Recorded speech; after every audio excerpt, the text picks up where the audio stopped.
Megalayapost.news.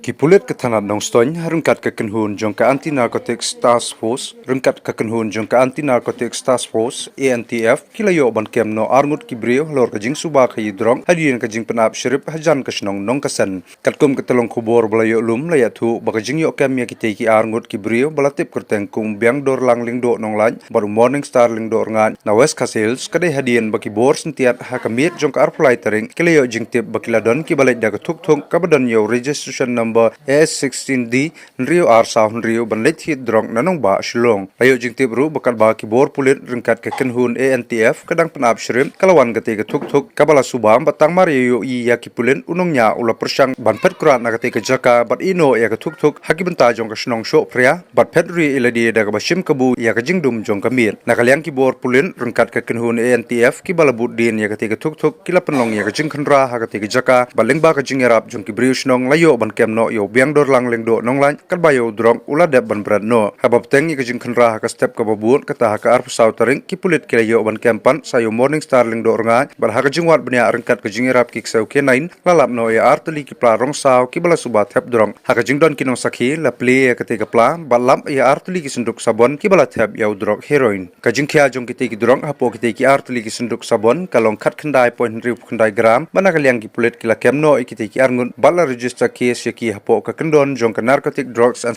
psychotropic substances a khat khandai prapusan barkajing to kit halor kani ka kam kadang ya sakman